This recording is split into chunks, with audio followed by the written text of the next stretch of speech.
Hey guys, tonight we're diving into the incredibly peculiar, often downright disturbing, and occasionally just plain gross world of ancient Greek medicine.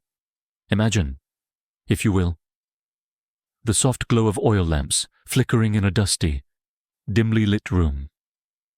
You're lying on a rough cot, a strange, earthy smell hanging in the air, and a figure with a serious, unblinking gaze leans over you.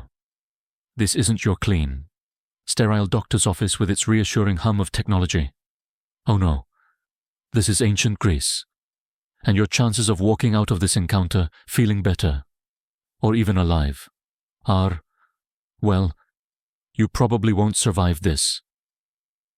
Ancient Greek doctors had a unique approach to healing, one that often involved more superstition than science, and practices that would make a modern physician faint dead away.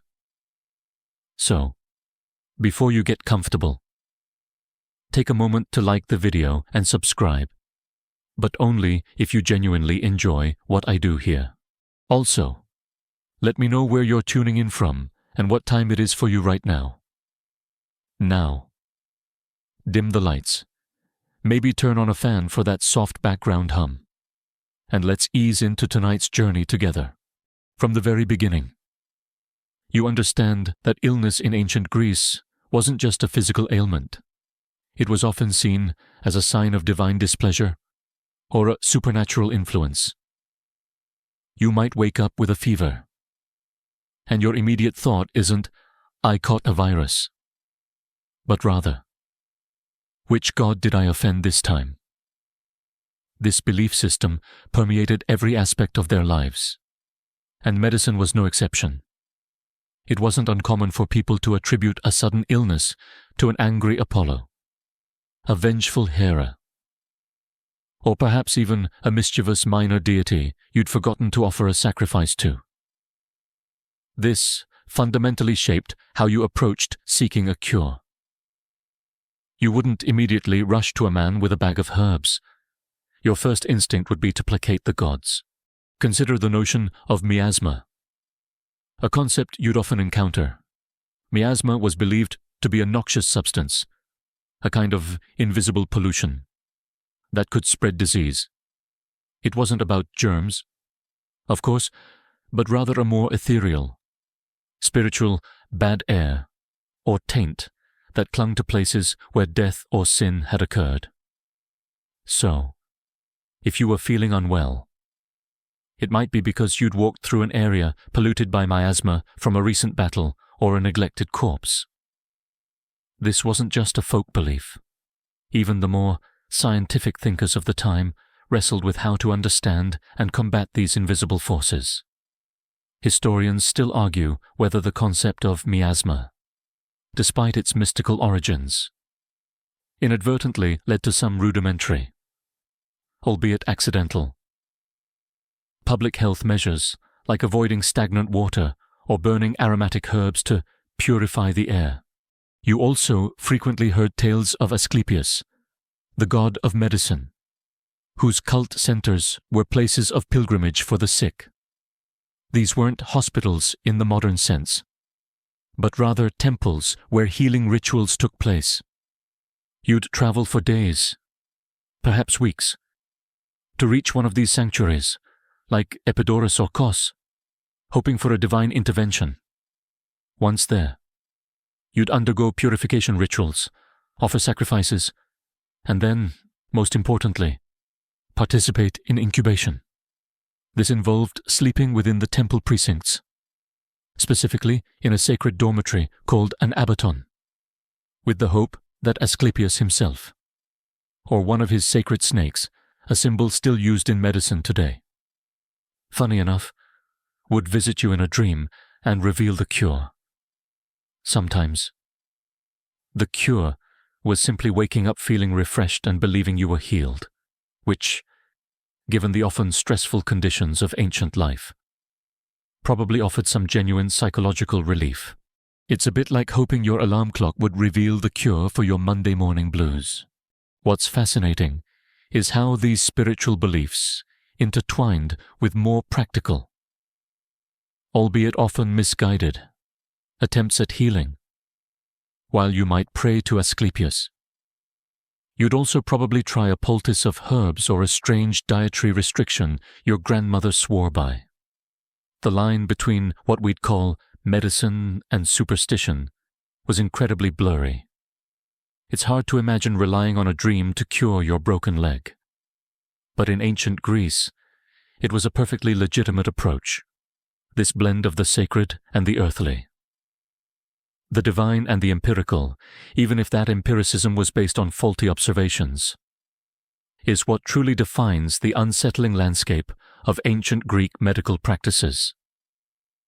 You were constantly navigating a world where a sneeze could be a sign of impending doom, or just, well, a sneeze. So, you've offered your prayers, maybe even slept in the sacred precinct, and still, that persistent cough or throbbing headache lingers. This is when your thoughts might reluctantly turn away from the gods and towards those who claim to understand the body's earthly workings. But even then, seeking a doctor wasn't like calling up your GP. Instead, you'd likely head to a temple, not just for divine healing, but because temples were often centers where basic medical knowledge, such as it was accumulated and dispensed. The lines between priest and physician were incredibly blurred, sometimes non-existent. You might encounter a temple attendant who, in addition to interpreting dreams and performing rituals, also had a rudimentary understanding of herbal remedies or bone setting, passed down through generations. Think of it like this: if you had a mysterious ailment, your first stop would be what we might call a spiritual spa, where the main treatment was hope and a good night's sleep, hopefully with a divine vision thrown in. These Asclepieions, as they were known, weren't just places of worship. They were also repositories of medical case studies, votive offerings, often in the shape of the healed body part, a clay foot if your foot was cured, a silver eye if your vision returned, were left at the temples. These weren't just tokens of gratitude, they served as a kind of medical record, albeit a very basic one. Imagine going to a hospital where the patient records were literally sculptures of their ailments. Oh, we've had 3 cases of earaches cured by the divine touch last month. This informal data collection gave the temple priests a kind of empirical knowledge, however limited, that they could then apply to new cases. This reliance on divine intervention and temple healing underscores a crucial point: the concept of a formalized, secular medical profession, as we understand it today, was still very much in its infancy. There were no medical schools churning out accredited physicians, no licensing boards to ensure competence. Instead, you had a motley crew of healers, temple priests, itinerant herbalists, bone setters, and even philosophers who dabbled in medicine. Each had their own theories and preferred methods, and your choice of healer often depended on your social standing, your location, and even your personal beliefs. You might trust the local wise woman more than the priest, or vice versa. There was no single, universally accepted best practice, which, from a modern perspective, sounds like a truly terrifying way to approach your health. It was a medical free-for-all, with varying degrees of success and, more often than not, failure. One fascinating quirk was the emphasis on gymnastics and diet as preventative measures. Even within this temple-centric approach, while not directly a treatment for acute illness, the ancient Greeks believed strongly in the balance of the body. You'd be encouraged to engage in physical exercise, maintain a balanced diet, and live a moderate lifestyle to avoid falling ill in the first place. This was less about scientific understanding and more about a holistic philosophy of well-being, where a healthy mind and body were seen as interconnected. So, before you even got sick enough to visit a temple, you were probably trying to live your best, most balanced life, which, to be fair, isn't terrible advice even today. Historians still argue whether the widespread practice of physical exercise contributed more to overall public health than any specific medical treatment of the time. It's certainly a thought to ponder. Perhaps the secret to ancient Greek health wasn't what they did when they were sick, but what they did to avoid getting sick. You also encountered healers who operated outside the direct influence of the temples, often traveling from town to town, peddling their cures. These were the more entrepreneurial figures, sometimes genuinely skilled, sometimes outright charlatans. Imagine a traveling salesman.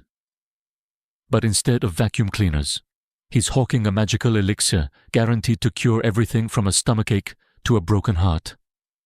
You had to be incredibly discerning, or perhaps just incredibly desperate, to put your faith and your drachmas in their hands. It was truly a buyer beware market, where testimonials were more likely to be based on wishful thinking than scientific rigor. This decentralized, unregulated system meant that the quality of care you received was a complete roll of the dice. You might get lucky and stumble upon someone who genuinely knew their stuff. Or you might find yourself subjected to a bizarre and utterly useless procedure. The uncertainty alone would probably make you feel worse. Despite the lingering influence of the divine and the varied approaches of self-proclaimed healers, ancient Greek medicine gradually began to coalesce around a set of more rational theories, the most enduring, and perhaps the most pervasive. Of these was the humoral theory. You can almost feel the weight of this idea pressing down on every medical decision made for centuries, long after the Greeks were gone. This wasn't some fringe belief. It was the bedrock of their understanding of the human body and disease. Imagine a world where every ache, every sniffle, every mood swing was meticulously explained by the balance or, more often, imbalance of four primary bodily fluids: blood, phlegm, yellow bile, and black bile. You're likely picturing these as literal fluids sloshing around. And in a way, they were. Each humor was associated with specific organs, temperaments, and even seasons. For example, blood was linked to the heart, warmth, and a sanguine, optimistic disposition, flourishing in spring. Phlegm, connected to the brain and lungs, was cold and moist, associated with a phlegmatic calm or sluggish personality, and more prominent in winter. Yellow bile, from the liver, was hot and dry, linked to a choleric, irritable temperament, peaking in summer. And finally, black bile, from the spleen, was cold and dry, making one melancholic, gloomy, and dominant in autumn. It's a neat, albeit deeply flawed, system. You can see the appeal. Right, eh? Simple. All-encompassing explanation for everything from your sniffles to your grumpiness. It's like a simplified personality quiz, but for your internal organs. So, if you fell ill, the doctor or whoever was claiming that title would immediately try to ascertain which humor was out of whack. Did you have a fever? That's too much yellow bile. Clearly, feeling depressed. An excess of black bile. The entire diagnostic process revolved around identifying these imbalances. It wasn't about identifying a specific pathogen or a damaged organ, but rather understanding the ebb and flow of these four fundamental fluids. This meant that the symptoms you experienced weren't seen as direct indicators of a localized problem, but rather as manifestations of a systemic humoral imbalance. It's a bit like diagnosing a car problem not by looking at the engine, but by observing if the paint is peeling. This theoretical framework led directly to some of the most disturbing and common ancient Greek medical practices. if you had too much of a humor. The logical conclusion was to get rid of it. This thinking fueled the widespread use of practices like bloodletting to reduce blood, purging to eliminate excess bile or phlegm through vomiting or diarrhea, and even applying hot or cold compresses to try and rebalance the internal temperatures associated with the humors. You could be suffering from a simple cold, and your doctor might decide to bleed you, thinking your body was too full of blood, or give you a powerful emetic to make you vomit up offending phlegm. Far from curing you, these aggressive interventions often weakened you further, leaving you more susceptible to complications or simply prolonging your suffering. Historians still argue whether the humoral theory, despite its scientific inaccuracies, offered a kind of psychological comfort to patients, knowing there was some explanation, however flawed, for their suffering might have been preferable to facing the unknown. It provided a coherent narrative in an era devoid of microbial understanding or advanced diagnostics. You might not get better, but at least you knew why you were sick. According to the prevailing wisdom, it's the ancient equivalent of reading a WebMD article, only with far more drastic and less effective self-treatment advice. The enduring legacy of this theory is remarkable.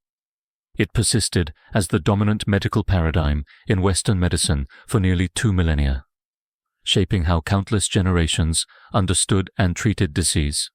Think about that. For a moment, practices born from this theory continued well into the 19th century, influencing everything from the way doctors diagnosed to the very language they used to describe illness. Given that the prevailing medical wisdom revolved around balancing the 4 humors, it logically follows that the most common cures were those designed to either remove an excess humor or introduce a missing one. And chief among these, the practice that truly defines the disturbing side of ancient Greek medicine, was bleeding and purging. You might wince at the thought, but for centuries, if you were sick, the first thing many healers would reach for was something to make you bleed, vomit, or empty your bowels. It was the ultimate detox, as they saw it, a way to literally cleanse the body of its perceived internal impurities. Imagine you're suffering from a raging fever, your body burning up. A modern doctor would prescribe rest, fluids, and perhaps an antipyretic. An ancient Greek physician, adhering to humoral theory, would immediately diagnose an excess of hot, fiery yellow bile, their solution to literally drain some of that heat away. Bloodletting was performed using various methods. Sometimes, a sharp instrument like a lancet would be used to cut a vein, allowing blood to flow freely into a basin. Other times, cupping was employed. Heated cups were applied to the skin, creating a vacuum that drew blood to the surface. Sometimes even blistering the skin and drawing blood directly. And, if you were really unlucky, they might use leeches, those slimy, blood-sucking creatures, applied directly to your skin to gorge themselves on your vital fluid. It sounds like something out of a horror movie, doesn't it? Yet, it was considered a perfectly rational and even sophisticated medical procedure. The logic, however flawed, was captivatingly simple to them. Too much blood. Take some out. Too much heat. Bleed it away. The irony, of course, is that for many conditions, particularly those involving blood loss or infection, bleeding a patient would only worsen their condition, leading to weakness, anemia, and increased susceptibility to other ailments. It's a bit like trying to fix a leaky bucket by drilling more holes in it. You're not going to end up with much water, or in this case, much patient left. But it wasn't just blood. The other humors also needed managing. If you were believed to have an excess of phlegm or bile, you'd be subjected to purging. This involved the administration of powerful emetics to induce vomiting, or strong laxatives and enemas to cause violent diarrhea. Think about the effect of these on an already weakened individual. Imagine being violently ill, constantly purging, while already battling a severe illness. These treatments would dehydrate you, deplete your electrolytes, and leave you utterly exhausted. It's a miracle anyone survived them, let alone because of them. One common purging agent was hellebore, a highly toxic plant known to induce extreme vomiting and diarrhea. Administering this was a delicate balance. Too little and it wouldn't work. Too much and it could be fatal. Historians still argue whether the apparent success of these drastic treatments was more due to the body's natural healing abilities, overcoming the cure rather than the cure itself. Perhaps patients sometimes survived in spite of the bleeding and purging. Not because of it. It certainly makes you appreciate modern medicine, where a simple pill can alleviate symptoms without such dramatic and often dangerous interventions. The sheer volume of these practices is astounding. Physicians, if they were truly committed to their craft and earning their fees, would often subject patients to multiple rounds of bleeding and purging over several days. Sometimes even weeks. You could be on a continuous cycle of being drained, flushed, and left utterly debilitated. It was a testament to the patient's sheer will to survive. Or perhaps their profound belief in the healer, that they endured such torturous regimes. It was a medical landscape where the cure often felt worse than the disease. And sometimes it genuinely was. The modern equivalent might be trying to cure a headache by hitting yourself with a hammer. Sure, you'd stop noticing the headache. But at what cost? While bleeding and purging were the blunt instruments of ancient Greek medicine, there was also a more subtle, yet equally problematic side: the pervasive use of herbal remedies and potions. You might imagine a serene garden filled with fragrant plants, a wise old healer carefully selecting leaves and roots for a soothing balm. The reality was often far more precarious. Ancient Greek pharmacology was a vast, largely unregulated field, a dangerous mix of genuine botanical knowledge, sheer guesswork, and often highly toxic ingredients. Imagine yourself walking into the marketplace, amidst the clamor of vendors selling olives and pottery. You'd find stalls brimming with dried herbs, powders, and strange concoctions, each promising a miracle cure. There was no FDA or rigorous testing. The efficacy of a remedy was often based on anecdotal evidence, tradition, or simply how convincingly the seller described its benefits. You might be offered a brew to ward off evil spirits, or a poultice to draw out disease. With little understanding of the active compounds or potential side effects. It was a true Wild West of pharmaceuticals, where a well-meaning attempt at healing could easily turn into accidental poisoning. Many of the herbs used had genuine pharmacological properties, often discovered through trial and error over centuries. For instance, you'd find references to willow bark, which contains salicylates, the precursor to aspirin, used for pain and fever, or poppy juice, containing opium, a potent painkiller and sedative. These were the legitimate, if crude, tools in their arsenal. The problem, however, lay in the dosage and purity. Without scientific measurement, knowing how much willow bark was enough to help versus how much was too much was a perilous gamble. It's like trying to bake a cake with a recipe that just says a bit of flour and some sugar. You might get something edible, or you might end up with a brick. But alongside these beneficial plants, you'd encounter a litany of substances that were either completely inert, or worse, downright dangerous. Remember that concept of miasma from earlier. Some cures involved burning strong-smelling substances, like asafoetida, a pungent resin, to purify the air around a sick person, believed to drive away the noxious vapors of disease.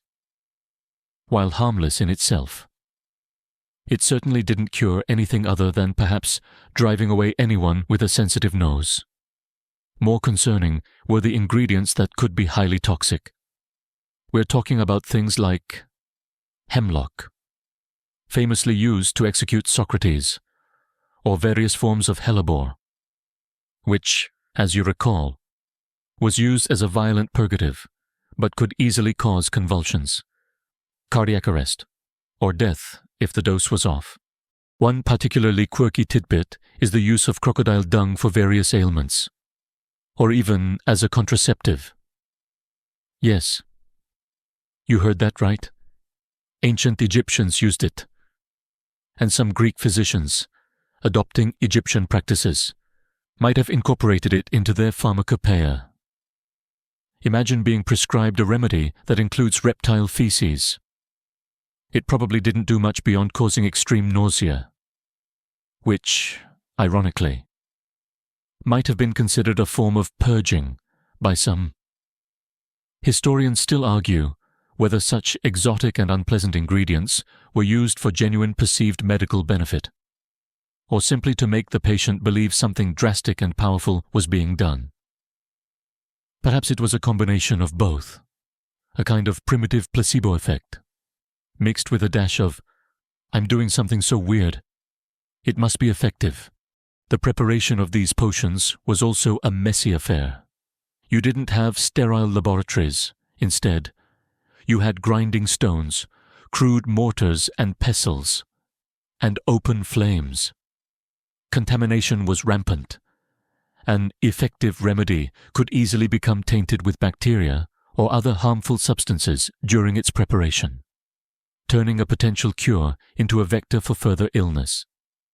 It was a precarious tightrope walk, where the line between medicine and poison was often incredibly thin, relying more on luck and the patient's own resilience than on any genuine scientific understanding.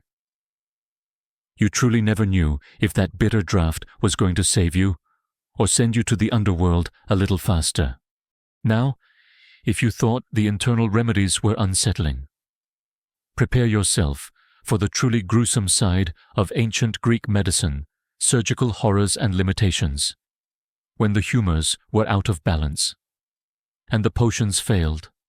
Sometimes a more direct, invasive approach was deemed necessary. But this wasn't the sterile, precise surgery you know today. This was a realm of unimaginable pain, crude instruments, and a chilling lack of understanding about infection.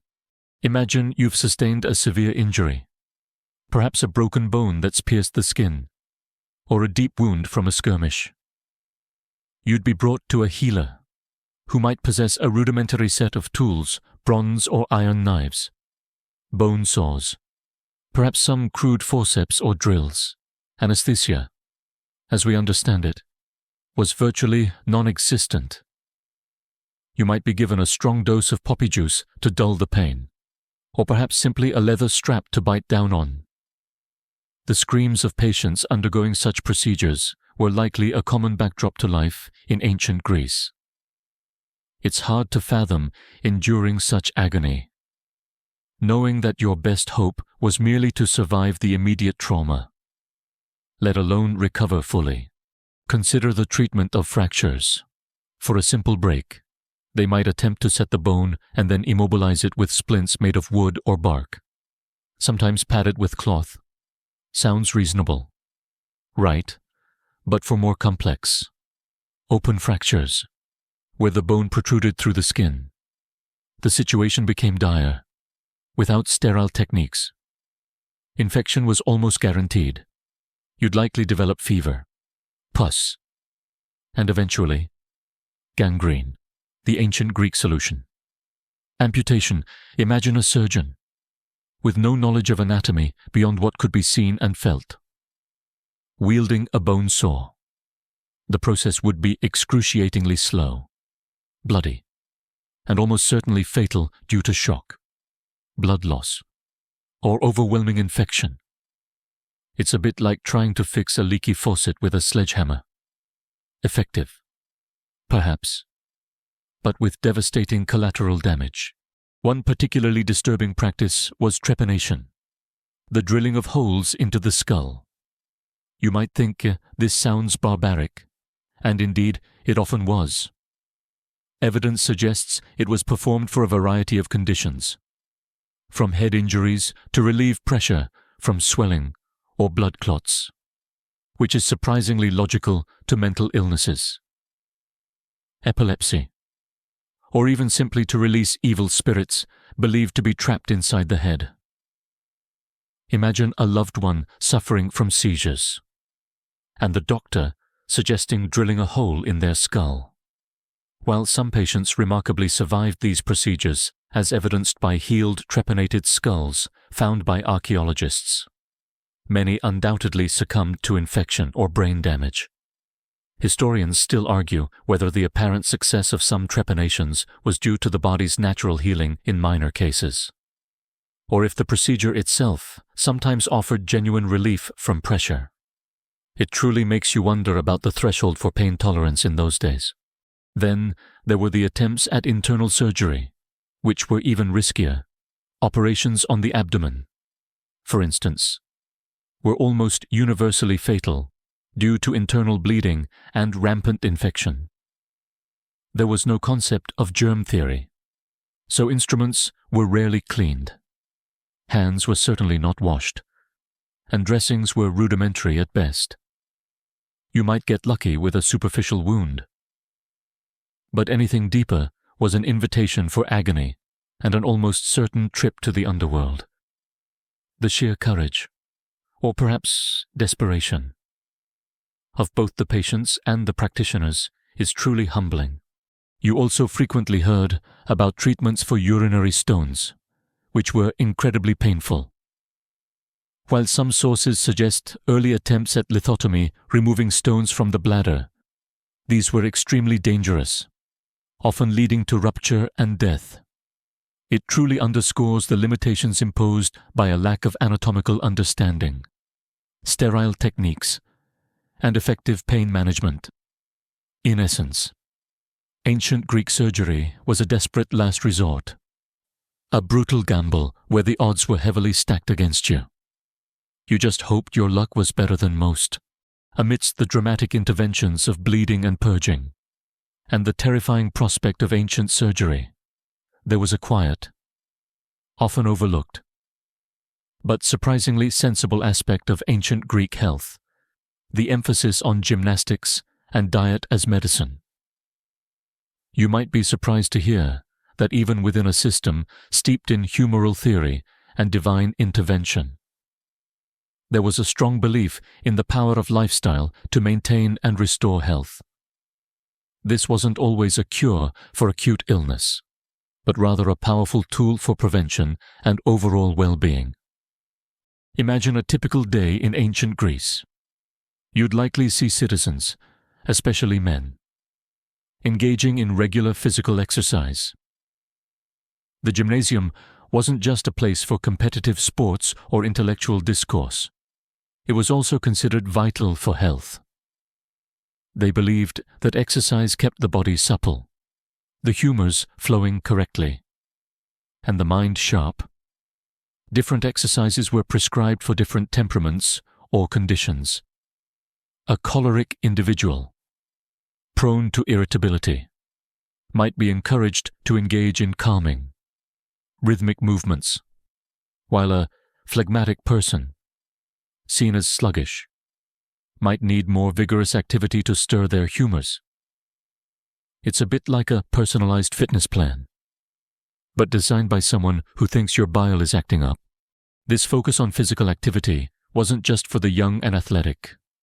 Even the elderly or infirm might be prescribed gentle walks, massages, or specific movements to help maintain their balance and circulation. The idea was to avoid stagnation, to keep the body in motion, believing that a body in motion was less likely to harbor disease. This is a concept that, surprisingly, holds up incredibly well today. We know that regular exercise is crucial for preventing a myriad of modern ailments, from heart disease to diabetes. So, in this instance, the ancient Greeks were onto something.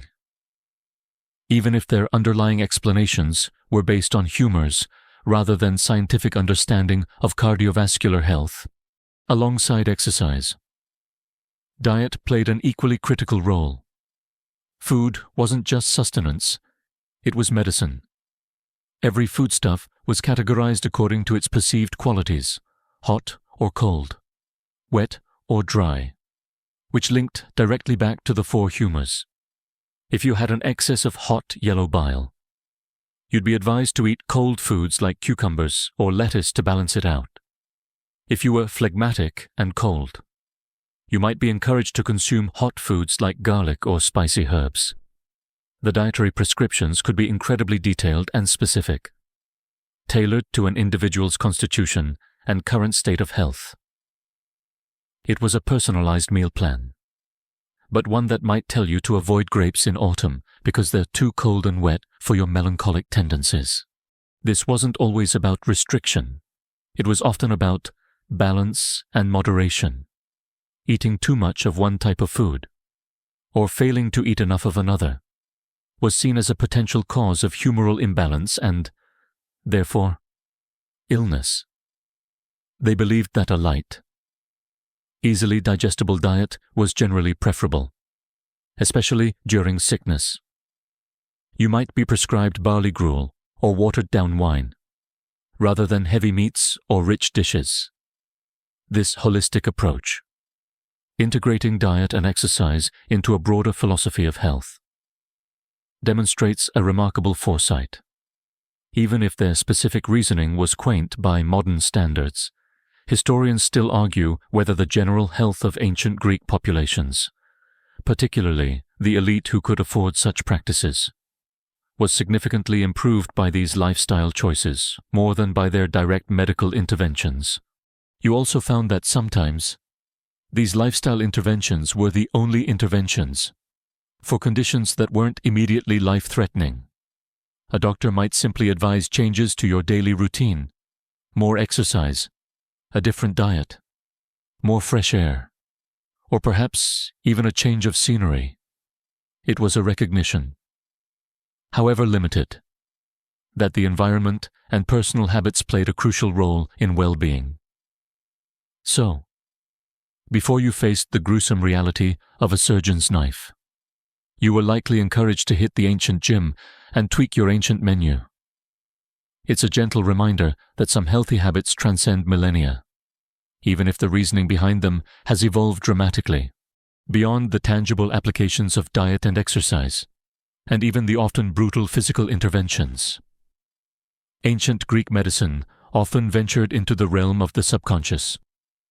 For you, suffering from an inexplicable illness, the solution might not come from a potion or a procedure, but from a whisper in the night. This brings us to the intriguing and somewhat eerie practice of dream interpretation for diagnosis. Remember those Asclepions, the healing temples we talked about earlier? They weren't just places for prayer and ritual bathing. They were, fundamentally, centers for dream healing, or incubation, as it was known. You would travel to these sacred sites, often after lengthy preparations involving fasting and purification, and then lie down in the abaton, a designated sleeping hall. The hope was that Asclepius, the god of medicine, or one of his sacred serpents, would appear to you in your sleep. This wasn't just about a comforting dream. It was believed that the deity would either directly cure you, or more commonly, reveal the cause of your illness or the specific remedy needed for your recovery.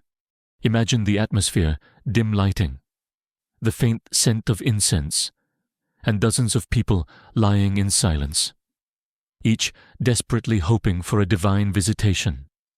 You'd drift off to sleep, your mind primed for a message from the gods.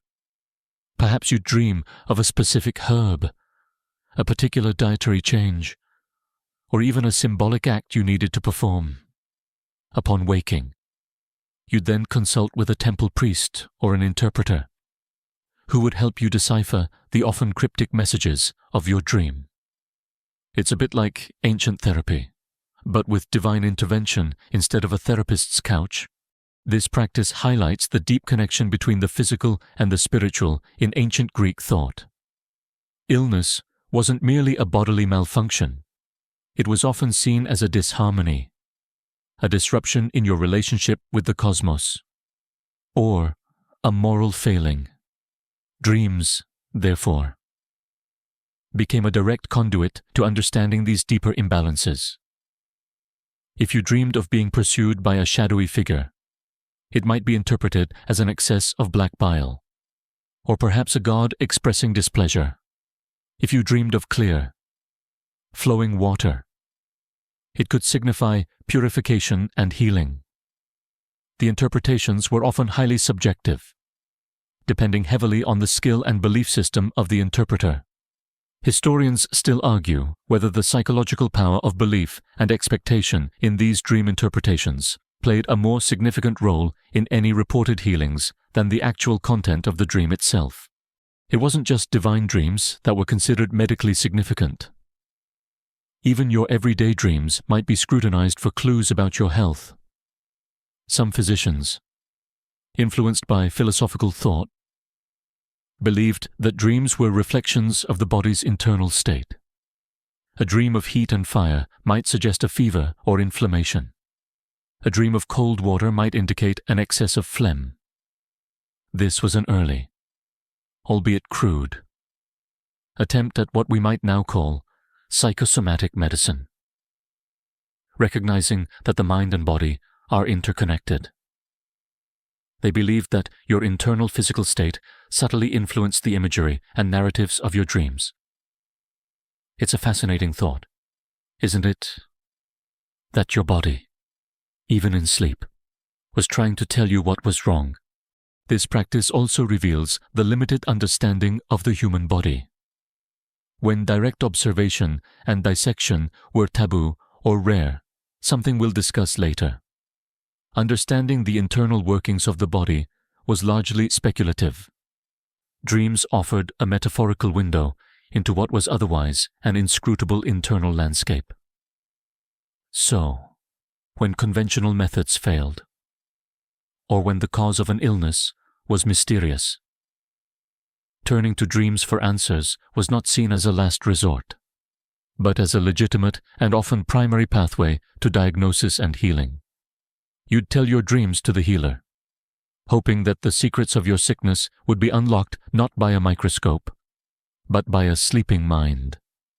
As you navigate the perplexing world of ancient Greek medicine, it becomes clear that while individual well-being was certainly a concern, the concept of public health versus individual care was starkly different from what you experience today.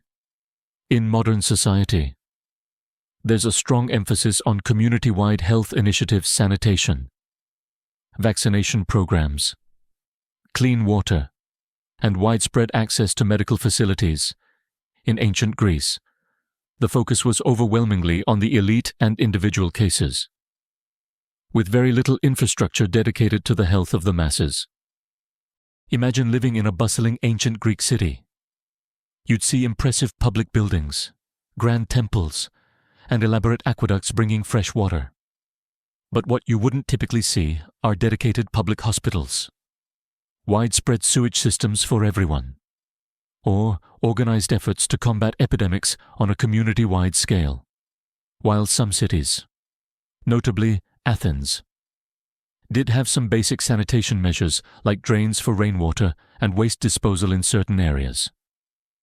These were often rudimentary and certainly not universal. The vast majority of people lived in conditions that by modern standards would be considered highly unsanitary. making them ripe for the spread of disease. It's like having a beautiful fountain in the town square, but the rest of the town is still relying on outhouses and open sewers. The care that was available was primarily for those who could afford it. Wealthy individuals might have a household physician or could afford to travel to an Asclepieion. The common laborer, the farmer, or the slave often had far fewer options. Their medical care might consist of relying on folk remedies passed down through generations, the advice of local herbalists, or simply enduring their illness with hope for natural recovery. There was no concept of universal health care. Your health outcomes were often directly tied to your social standing and economic means. If you couldn't pay, your options were severely limited, and your prognosis likely grim. This isn't to say there was absolutely no concern for public well-being. Some thinkers, like Hippocrates, who we'll touch on later, emphasized the importance of environmental factors, clean air, good water, and proper diet for collective health. However, these were often theoretical ideals rather than practical. Implemented public health policies.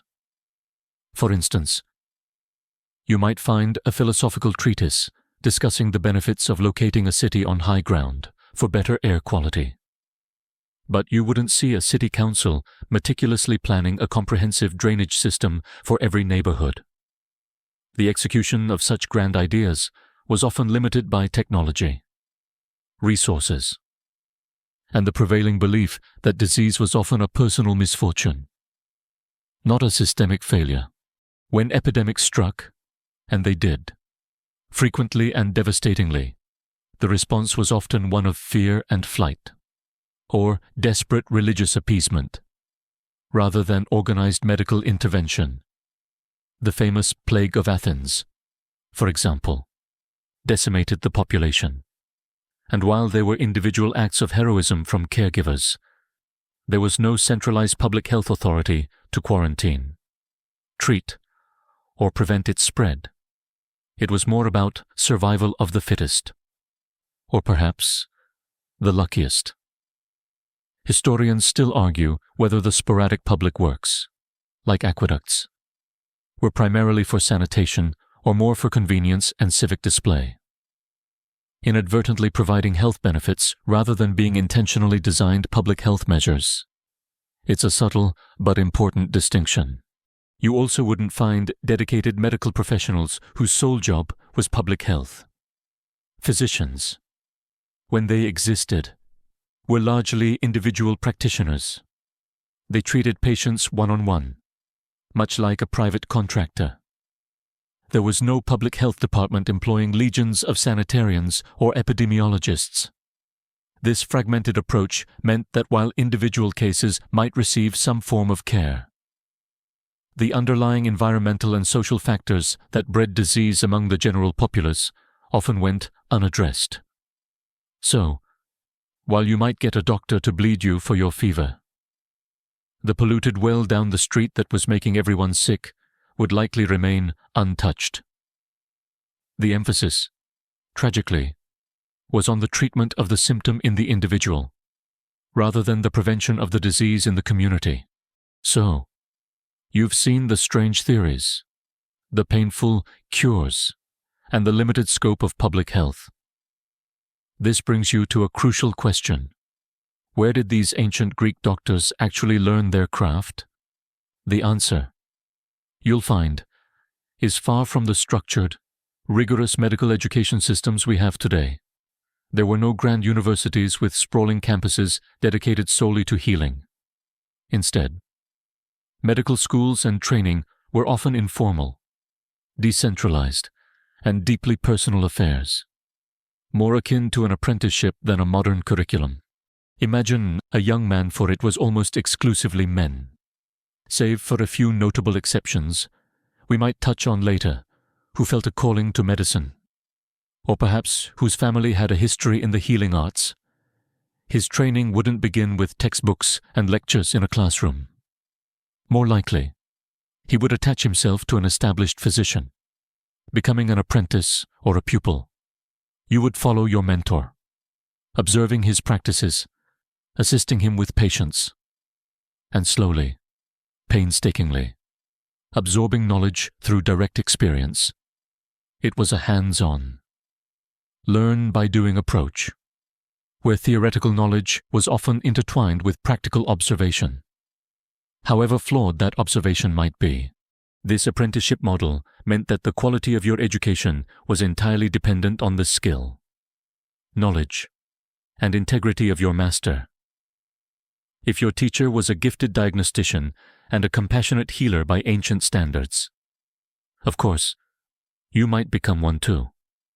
But if your master was a quack, prone to excessive bleeding and bizarre remedies, then that's likely the tradition you would carry forward. There was no standardized curriculum, no board exams, and certainly no peer review.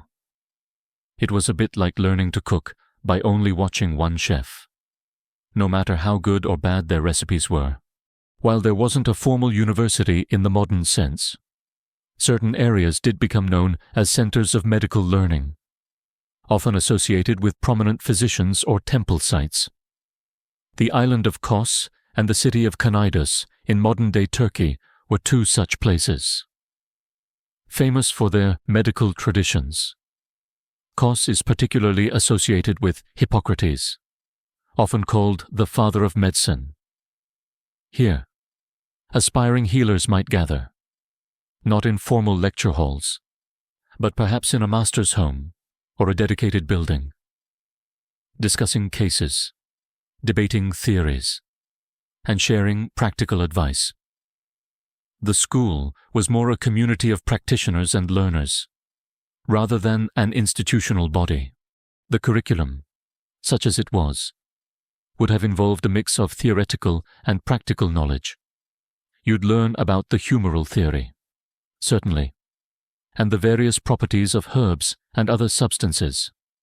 You'd observe procedures like setting bones or treating wounds. Importantly, you'd also learn to observe the patient carefully, their pallor, their breathing, the consistency of their bodily fluids. This emphasis on clinical observation, though often interpreted through the lens of humoral theory, was a crucial step towards empirical medicine. You'd spend hours noting how a patient's symptoms progressed, trying to discern patterns, even if those patterns led you to bleed them dry. One quirky aspect of this training was the reliance on prognosis. A good physician wasn't necessarily someone who could cure everyone, but often someone who could accurately predict the course of a disease. If you could tell a patient, "You will likely die on the 5th day, but at least I told you so," that was considered a mark of skill. It's a bit morbid, isn't it? But in an age without effective treatments for many illnesses, knowing the likely outcome was often the most valuable information a healer could provide. Allowing families to prepare. Historians still argue whether this emphasis on prognosis was a pragmatic acceptance of limitations or a clever way for physicians to maintain their reputation by only promising what was likely to occur naturally. Ultimately, medical training in ancient Greece was a deeply personal and often unscientific journey.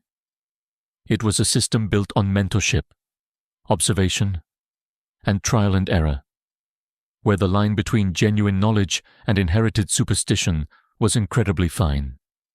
You hoped your chosen master was wise, and you learned quickly, because your future patients' lives and your reputation depended on it, while the Hippocratic tradition laid some foundational stones.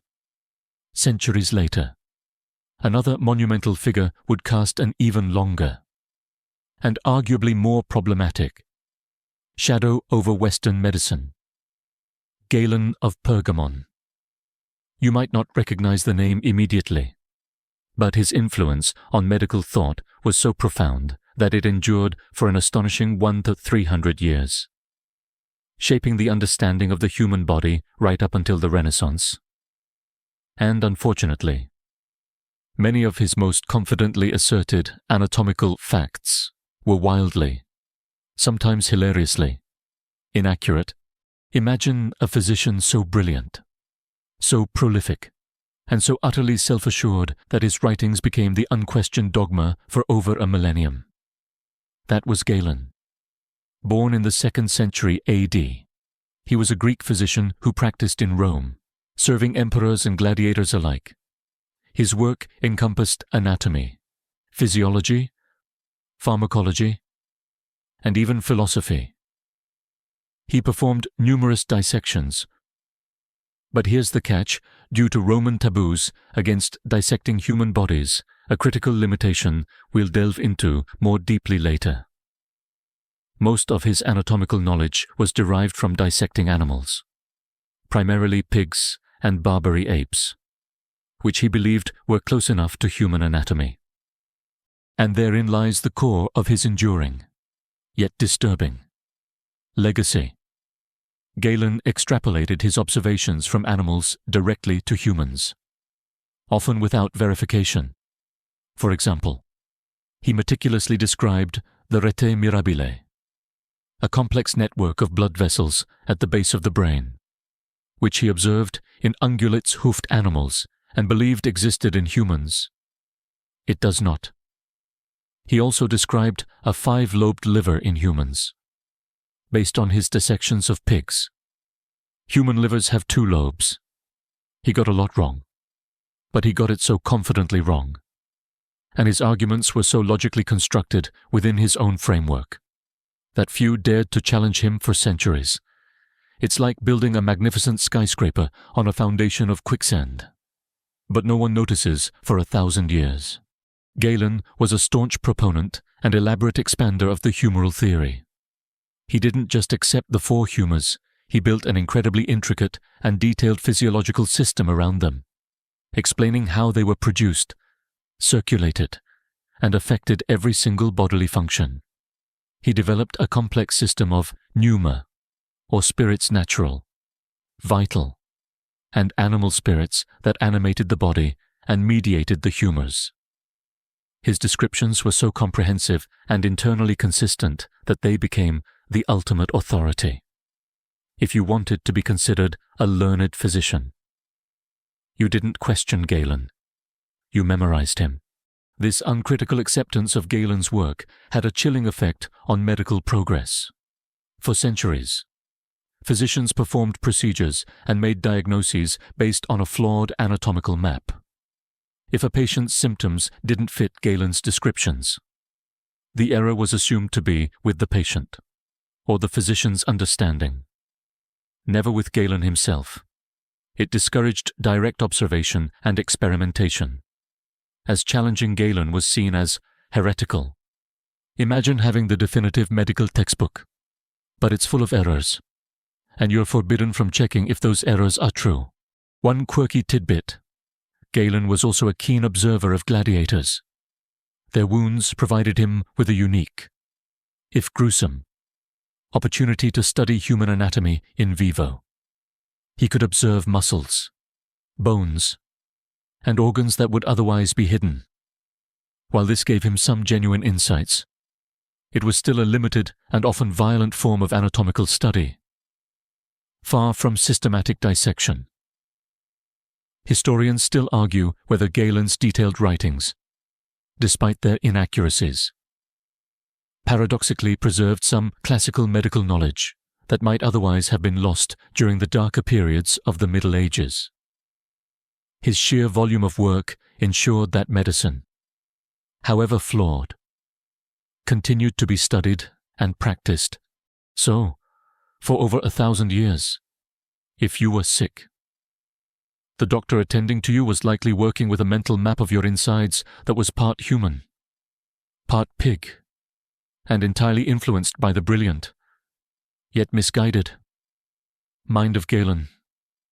It's a sobering thought, isn't it? How one man's errors could dictate the course of medical history for so long. You've just learned how Galen's anatomical errors, derived largely from animal dissections, held sway for centuries. But why couldn't he, or his contemporaries, simply dissect human bodies and see for themselves? This brings us to a significant and often disturbing limitation of ancient Greek medicine dissection, taboos, and workarounds. The direct study of human anatomy, which you now take for granted as fundamental to medicine, was a complex, culturally fraught, and often forbidden practice. Imagine a time when the human body was considered sacred, a vessel for the soul, or perhaps even simply too polluting to be handled after death. In many ancient Greek city-states, and throughout much of Roman history, the dissection of human cadavers was strictly taboo. It was seen as desecration, an affront to the dead and potentially to the gods. This deeply held cultural and religious belief meant that physicians, no matter how intellectually curious, were severely hampered in their ability to truly understand the internal workings of the human form. It's like trying to understand the intricate machinery of a clock by only looking at its exterior. This prohibition forced anatomists and physicians to find workarounds, often leading to those fundamental errors that persisted for so long. As you already know, Galen relied heavily on animal dissections. He would painstakingly dissect pigs, monkeys, and other animals, carefully noting their organs, muscles, and blood vessels. He believed that these animals, particularly apes, were sufficiently similar to humans to provide an accurate anatomical model, while there are some broad similarities in vertebrate anatomy. The subtle yet crucial differences between species often led to misinterpretations when applied to humans. For instance, the exact branching patterns of human arteries and veins are distinct from many animals, leading to incorrect diagrams and flawed physiological theories. Another workaround, less common but occasionally practiced, was the study of skeletons. While dissecting flesh was taboo, studying dried bones was sometimes permitted, especially those found in ancient graves or from battlefields. This allowed for a basic understanding of osteology, the study of bones, and the skeletal framework. However, a skeleton tells you nothing about the soft tissues, the heart, lungs, digestive system, or the intricate nervous network. It's like trying to understand how a complex computer works by only looking at its empty casing. There were brief periods and specific places where human dissection was permitted. Most notably in Alexandria during the Hellenistic period, roughly 3rd to 2nd centuries BC. Here, under the patronage of the Ptolemaic kings, scholars like Herophilus and Erasistratus were granted the extraordinary privilege of dissecting human cadavers, and even, shockingly, performing vivisections on condemned criminals. These were rare exceptions, a fleeting golden age of anatomical discovery that unfortunately did not last. The knowledge gained by these Alexandrian anatomists was groundbreaking, but their findings were often lost or misunderstood in subsequent centuries when the taboos returned with full force. Historians still argue whether the limited and brief period of human dissection in Alexandria truly challenged or merely influenced the dominant animal-based anatomical models that followed. The consequences of these dissection taboos were profound and long-lasting. Without direct observation, medical knowledge was based on speculation, philosophical reasoning, and the flawed extrapolations from animals. This meant that surgical procedures were often performed with a shockingly poor understanding of the underlying anatomy, leading to higher mortality rates and incredible suffering. Imagine a surgeon attempting to remove an internal tumor without a clear mental map of where nerves, major blood vessels, or vital organs actually lay. It was a terrifying gamble. You can sense the frustration these limitations must have caused genuinely curious and intelligent physicians. To know that the answers lay within the human body, but to be forbidden from exploring it directly, must have been a unique form of intellectual torture. It was a period where intellectual curiosity was often stifled by cultural and religious norms, demonstrating how powerful societal beliefs can be. Even in the face of scientific progress, given the societal norms of ancient Greece, it might not surprise you that the medical landscape was predominantly male. However, it's worth exploring the fascinating and often challenging role of women in ancient medicine. While you wouldn't find them widely recognized as formal physicians in the same public sphere as their male counterparts, women were, in fact, crucial to the health and well-being of their communities, albeit often in less visible and officially sanctioned capacities. Imagine the typical ancient Greek household. Who do you think was primarily responsible for the health of the family it was? Almost universally, the woman of the house, mothers, grandmothers, and female household heads were the primary caregivers, possessing a vast repository of traditional knowledge regarding herbal remedies, basic first aid, and childbirth. You would turn to your mother for a poultice for a cut, or your grandmother for a soothing tea for a stomachache. This wasn't medicine in the formal sense, but it was essential. Practical healing that kept families alive in a world without modern pharmaceuticals or readily available doctors. This informal. Domestic medicine was the bedrock of daily healthcare for the vast majority of the population. However, beyond the household, women's involvement in more formalized medical roles was fraught with societal restrictions. Greek society largely confined women to the domestic sphere. Public life, including professional roles, was primarily the domain of men. This meant that while a woman might be incredibly skilled in treating ailments, she faced significant barriers to openly practicing as a doctor or gaining formal recognition. It was a bit like being an incredible chef, but only being allowed to cook for your family, never to open a restaurant. Despite these limitations, there were specific areas where women's medical expertise was not only tolerated but actively sought midwifery. You can imagine the scene: a woman in labor, surrounded by female relatives and, crucially, a skilled midwife. Childbirth was an incredibly dangerous event in the ancient world, with high mortality rates for both mother and child. Midwives were indispensable. They possessed practical knowledge of birthing techniques, pain relief often through massage or specific postures, rather than drugs and postpartum care.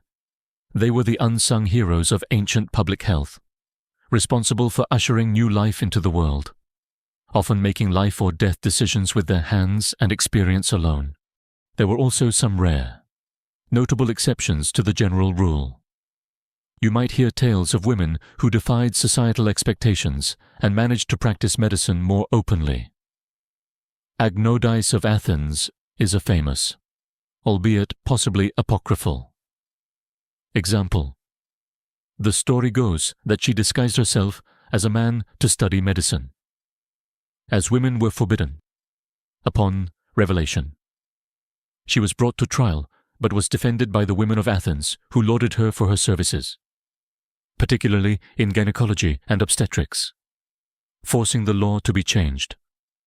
While the historical accuracy of Agnodice's story is debated, it serves as a powerful testament to the desire of women to practice medicine and the need for their skills in the community.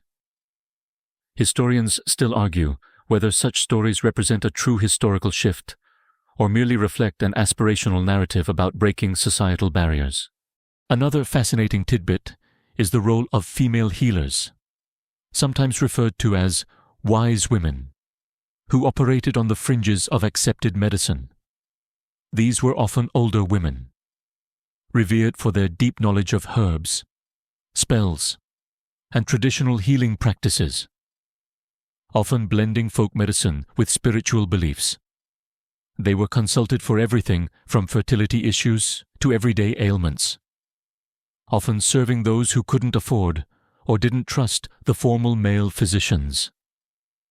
Their practices might have seemed like superstition to some, but to many desperate patients, they were the only source of hope and practical relief. Their contributions, though often unrecorded in formal histories, were undoubtedly vital to the health of the ancient world. So, while the public face of ancient Greek medicine was largely male, behind the scenes, and in the intimate spaces of homes and birthing chambers, women were the indispensable, often unacknowledged, backbone of healthcare. Their knowledge, passed down through generations, ensured that a significant portion of the population received some form of medical attention, even if it wasn't the kind you'd find written in the grand treatises of Galen or Hippocrates. You've traversed the landscape of ancient Greek medicine, from divine interventions to crude surgeries, from humoral theories to the quiet work of women healers. Now, let's consider a slightly different angle, the unexpected and often profound contributions of philosophers to medical thought. In ancient Greece, the lines between disciplines were far blurrier than they are today. A great thinker wasn't just a philosopher, but often also a mathematician, an astronomer, and yes, sometimes even a medical theorist. They sought to understand the world in its entirety. And the human body, as a microcosm of the cosmos, was an irresistible subject for their contemplation. Imagine a world where the leading minds weren't just pondering abstract ideas of justice or beauty, but also dissecting or attempting to dissect the mysteries of human biology. Figures like Plato and Aristotle, whose names you primarily associate with profound philosophical systems, also delved into medical questions, influencing how the body was understood and how illness was perceived. They didn't practice medicine in the way a physician might, but their theories about the soul, the elements, and the organization of nature profoundly shaped medical thought. Plato, for instance, in his dialogue Timaeus, offered a detailed account of the human body, its organs, and their functions, all within his broader cosmological framework. He saw the body as a vessel for the soul, and health as a reflection of harmony, not just between the humors, but between the various parts of the soul itself. He believed that the different parts of the body were created by lesser gods according to a divine plan, and that disease often arose from a disproportion of elements, or from the soul's influence on the body, while not empirical medicine. This philosophical approach encouraged a holistic view of the individual, linking mental and physical well-being. It's like having a philosopher explain why you feel under the weather, not just by looking at your symptoms, but by considering your entire metaphysical existence. Then there was Aristotle, the great systematizer and empiricist for his time. He undertook extensive biological studies, observing and dissecting animals again. No human dissection for him. He meticulously described anatomy, physiology, and even embryology. His concept of the teleological nature of things, that everything has a purpose or a final cause, extended to the human body. He believed every organ had a specific function, designed for a particular end. This purposeful view of the body, though not always accurate in its specifics, laid some groundwork for understanding biological systems. He saw the heart as the center of sensation and movement, a truly important, though ultimately incorrect, detail for a long time in medical history. His focus on empirical observation, even if limited to animals, was a step towards a more scientific approach to understanding life. These philosophical contributions were crucial because they provided the conceptual frameworks through which medical practitioners understood disease, before scientific method in its modern sense. Philosophy was the primary lens through which knowledge was organized and interpreted. So, when a physician discussed the balance of the body, They were often drawing on philosophical ideas about harmony and proportion. When they talked about the spirit or pneuma animating the body, they were reflecting philosophical theories about life force. Historians still argue whether the philosophical emphasis on abstract reasoning sometimes hindered empirical medical progress by prioritizing theoretical consistency over direct observation. It's a classic chicken and egg problem. Did philosophy guide medical thought? Or did medical observation inform philosophical ideas? One quirky tidbit is that some philosophers even served as physicians for short periods, or at least offered medical advice, blurring the lines between the two professions even further. Empedocles, a pre-Socratic philosopher, was famously credited with medical knowledge and even divine healing powers, sometimes believed to have diverted plagues from cities through his understanding of environmental factors. It's a reminder that, in ancient Greece, wisdom was a broad river, flowing into many different disciplinary tributaries. You might visit a philosopher for advice on life, and then find yourself asking for a cure for your persistent cough. It truly was a holistic approach to knowledge, where the human body was just one fascinating puzzle piece in the grand scheme of the cosmos. You've journeyed through the intricate and often unsettling world of ancient Greek medical practices, from spiritual healing to the theories of humors, the use of toxic herbs, and the limitations imposed by societal taboos. Now, as our journey nears its end, you might wonder about the ethical framework, if any, that guided these ancient healers. This brings us to a phrase you've almost certainly heard, the Hippocratic Oath's true meaning, while often invoked today as the gold standard of medical ethics. Its original context and the brutal reality of ancient medical practice reveal a fascinating, and sometimes disturbing, contrast. Imagine standing before a group of your peers, having completed your apprenticeship, and taking a solemn vow. This wasn't a universal requirement for all healers, but it was certainly a significant tradition associated with the school of Hippocrates on Kos. The oath, in its traditional form, pledges the physician to uphold specific ethical standards.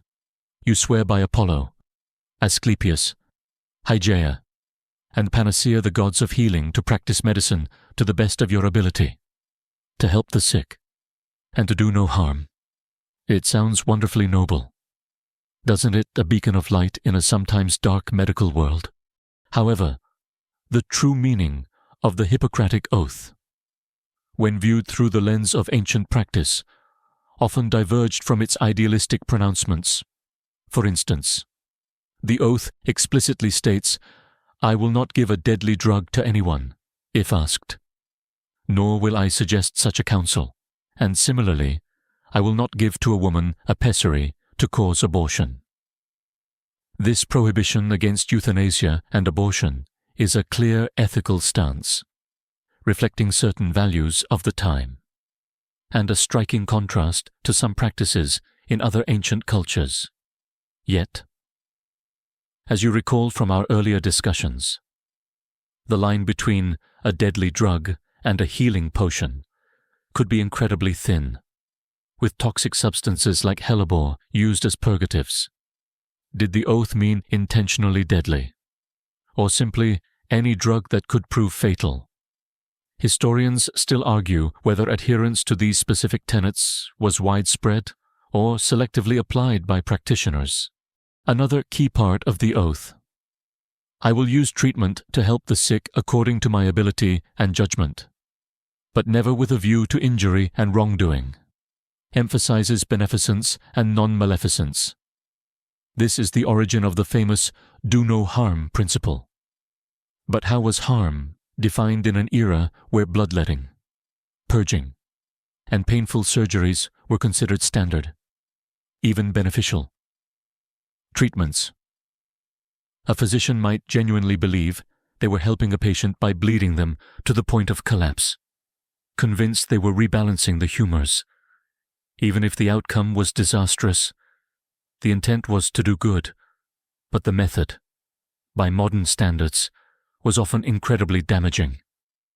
It's a bit like giving someone extremely spicy food because you genuinely believe it will cure their cold, even if it makes them cry. The oath also speaks of maintaining patient privacy, whatever I see or hear in the life of men, which ought not to be spoken of abroad. I will not divulge, as reckoning that all such should be kept secret. This early concept of patient confidentiality is remarkable, suggesting a professional standard of discretion. It implies a degree of trust between patient and healer, even when the treatments themselves might be terrifying. This ethical principle, unlike some of the practical applications, truly holds up today. One quirky tidbit about the oath: it also includes a pledge to teach the art of medicine to one's sons or chosen pupils, establishing a lineage of knowledge. This highlights the apprenticeship model of medical education we discussed, emphasizing the transmission of tradition. It wasn't just about treating patients, it was about preserving and passing on the art of medicine. Ultimately, the Hippocratic Oath was a powerful ethical declaration, setting ideals for a nascent profession.